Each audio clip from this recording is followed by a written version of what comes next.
lunes a viernes de 19 a 20 horas, por FM La Tribu. ¿Y si recuperamos las piezas rotas para hacer algo nuevo?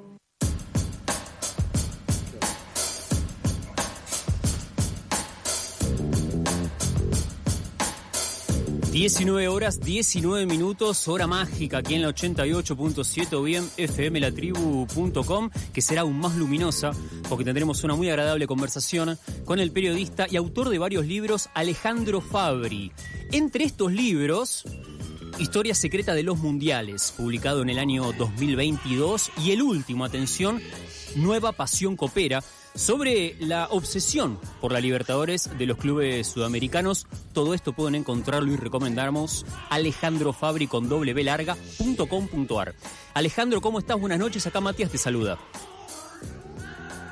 Buenas noches, ¿cómo estás? Bien, muy bien, con ganas de conversar un rato contigo. Imagino que estarás atento a lo que está ocurriendo, a lo que ocurrió en el día de hoy, ya con la salida de Francia del Mundial y ya con España en la final. Así, sintéticamente, ¿qué estuviste viendo alrededor del partido de hoy? Bueno, por decir que no salió a Francia, que juega por el tercer puesto. Es cierto. Que la campaña de esa Francia ha sido excelente, más allá de la derrota de hoy, ¿no? Hoy fue una victoria muy clara de España. La jugada en la que el lateral Digne le comete un penal insólito a Yamal, partió el partido, ¿no? A partir de ahí, el mejor juego de Francia desapareció y España se hizo dueño hasta el final. España es un equipo que maneja muy bien la pelota, te duerme en el partido por momentos, pero no le podés hacer un gol, te marcan muy bien. Tienen, no de casualidad han recibido un solo gol, ¿no? Tienen si le falta a lo mejor un número 9 que sea netamente un centrodelantero, juega muy bien al fútbol, maneja la pelota, juega muy tranquilo, el gol lo tranquilizó mucho y lo puso muy nerviosos a los franceses, le ganó muy bien, es el equipo que más veces le ha ganado a Francia en la campaña de 14 años de Deschamps como técnico. Bien. Un justo participante de la final del Mundial. Alejandro, ¿cómo estás analizando el partido de mañana? Y con esto me refiero a si te recortás estrictamente sobre lo futbolístico o te permitís en el análisis algunas entradas que estén más vinculadas a, no sé, la historia reciente, la guerra de Malvinas o la disputa presente por las islas del Atlántico Sur. ¿Cómo abordás lo de mañana? Yo tiendo a abordarlo como un partido donde hay mucha rivalidad desde hace muchos años.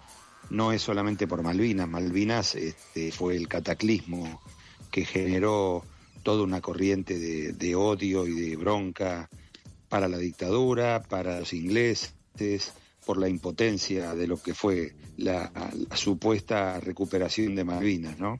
Después los jugadores juegan su partido, la gente, entiendo que el argentino promedio lo tenga como el mayor enemigo futbolístico a Inglaterra desde la época esa. Antes no pasaba eso, antes había partidos amistosos, Argentina jugaba sobre todo en Inglaterra y no pasaba nada.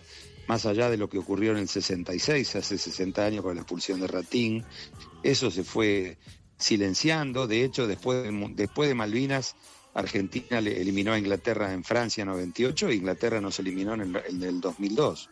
No es que no hubo más partidos. Pero bueno, es la segunda vez que los ingleses van a llegar a una final del mundo.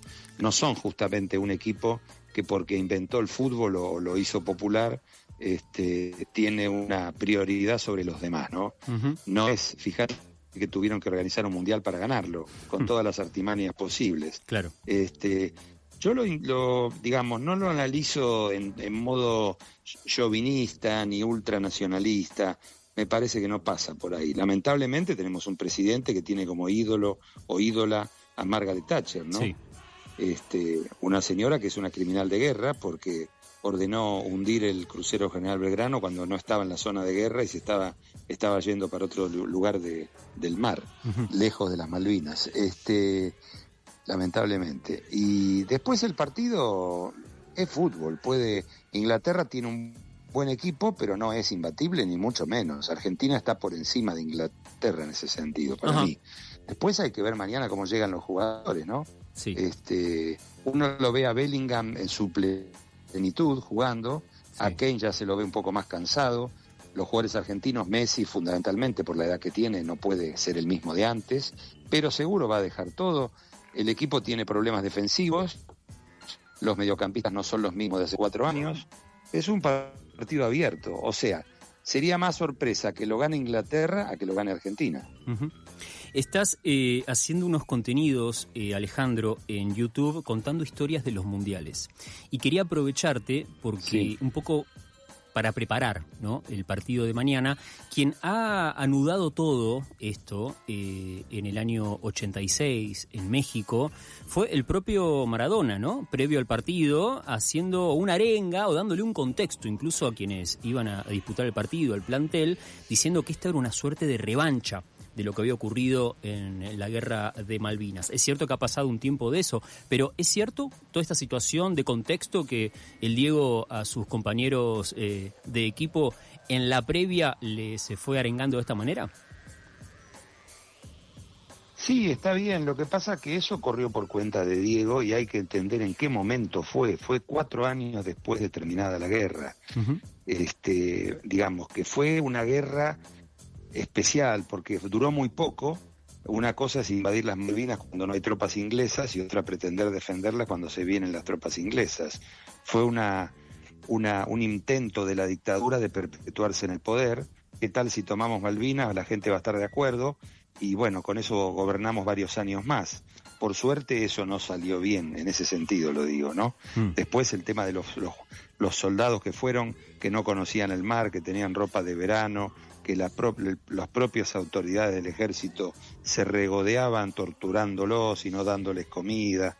Teníamos el enemigo adentro de casa, nosotros primero que nada, ¿no? Uh-huh. Cuando se hicieron las colectas para mandar cosas a las Malvinas, después se terminaban vendiendo en los kioscos de Comodoro Rivadavia, de Río Gallego. Fue una vergüenza lo de Argentina en todos los planos, salvo los muchachos que fueron a pelear y dieron la vida por una causa muy noble, pero que fue muy mal manejada. ¿En qué cabeza cabe que un cuerpo armado de un país como Argentina, además importante, por lo menos en Sudamérica, crea que Estados Unidos se va a poner del lado de ellos cuando es socio absoluto de Inglaterra de toda la vida? Nada, me parece, hoy suena a despropósito comparar un partido con una guerra de un país colonialista que ya nos quiso tomar Buenos Aires y la Argentina 30 años antes de cuando llegaron ahí, o más, de cuando fueron a Malvinas, ¿no? Un país colonialista en todas las letras. Uh-huh. La verdad que suena desmesurado hoy lo que dijo Maradona, pero bueno, estaban los veteranos de Malvinas, estaba muy fresco todavía todo. Claro. Yo creo que por ese sentido se hizo, porque Inglaterra tiene guerras más importantes que la Malvinas, ¿viste? La Primera Guerra Mundial, la Segunda Guerra Mundial. Ellos tienen una competencia de años, competencia, digo, de bravuconadas, de insultos, de peleas entre hinchas de distintos deportes. Hay como un triangular, los ingleses con los franceses con los alemanes y los alemanes con los ingleses. Sí, es cierto que ellos es mucho más pesado que esto que tenemos. Claro, es cierto que ellos no están trayendo permanentemente sus guerras o esos enfrentamientos a los partidos de fútbol. Estamos en comunicación por eso. Nosotros no tenemos otra guerra que esa, nada más. Estamos en comunicación con Alejandro Fabri, periodista y autor de varios libros. Ale, recién a la pasada mencionabas a Ratín. Hay una imagen que estuvo girando estos días a propósito del fallecimiento de Antonio el 11 de julio, y ahí hay una imagen de él apretando un banderín cuando fue expulsado. También hay como un mito ahí, yo no tengo muy en claro, y ahí viene la pregunta de que se sentó en la alfombra de la reina. ¿Cómo fue ese episodio? Bueno, eso no pasó, eso es una leyenda. Lo que pasó sí es lo que se ve, que Ratín vació, digamos, el banderín del córner que tenía la bandera inglesa y la gente lo vio en primer plano se enojó el público inglés que estaba en ese lugar, y el técnico de Inglaterra, Alf Ramsey, cuando terminó el partido, que había un jugador inglés con Hermindo Onega, con un jugador del equipo argentino, lo sacó del brazo, le devolvió a Onega y le dijo, y lo escucharon todos, no cambies la camiseta con animales, porque los argentinos... Entonces quedó la palabra animals como ejemplo de la supuesta barbaridad de los argentinos. En realidad, lo de Ratín fue un símbolo y lo que hizo fue avivar el fuego de un campeonato que fue armado y diseñado por Inglaterra para ganarlo. O sea, los arbitrajes de Inglaterra a Argentina y de Alemania a Uruguay fueron puestos Inglaterra con árbitro alemán y Alemania con árbitro inglés. Y en los dos casos hubo expulsados de los dos equipos sudamericanos. La expulsión de Ratín fue insólita, porque uno le hablaba castellano, el otro le contestaba alemán, hasta que el árbitro se adaptó y lo echó. Y a Uruguay lo dejaron con 9 jugadores y no le cobraron un penal en el primer tiempo con el partido 0-0.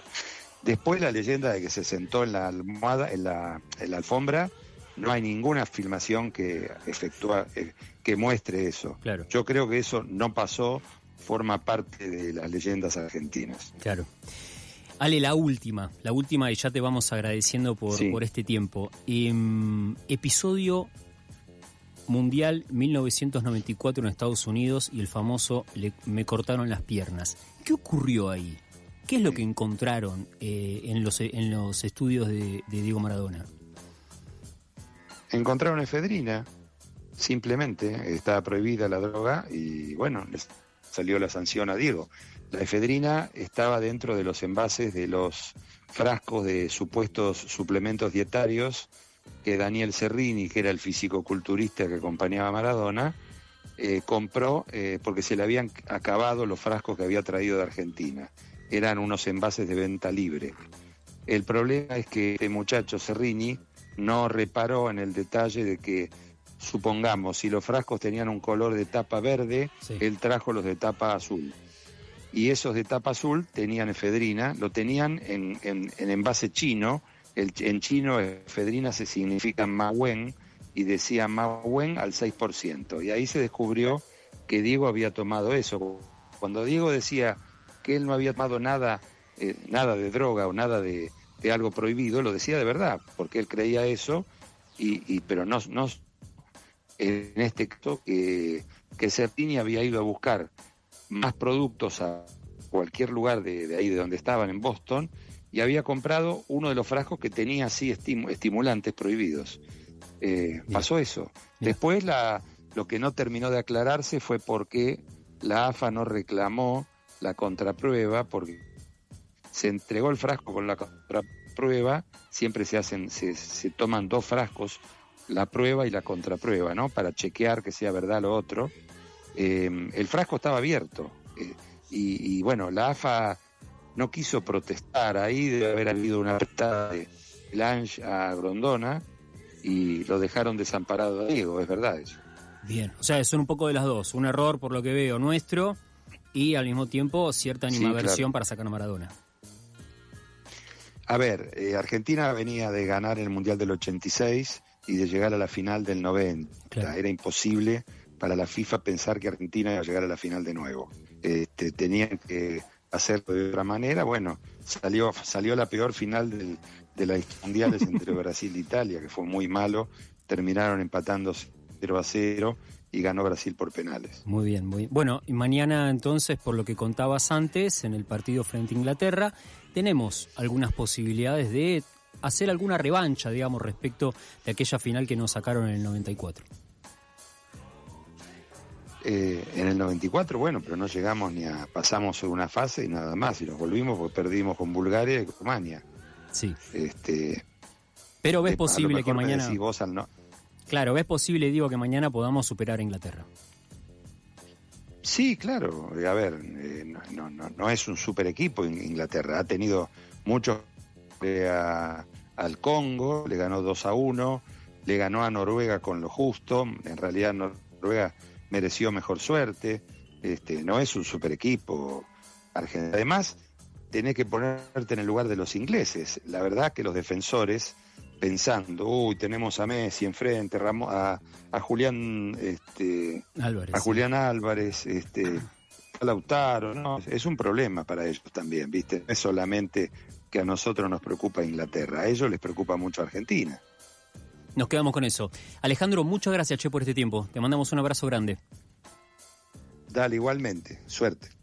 Alejandro Fabri, periodista y autor de varios libros, algunos de los cuales Historias secretas de los mundiales, publicado en el año 2022, que recomendamos, lo encuentran en alejandrofabri.com.ar, y también sugerimos sus contenidos en YouTube sobre historias secretas de los mundiales, muy probablemente aquellos contenidos que se desprenden del libro.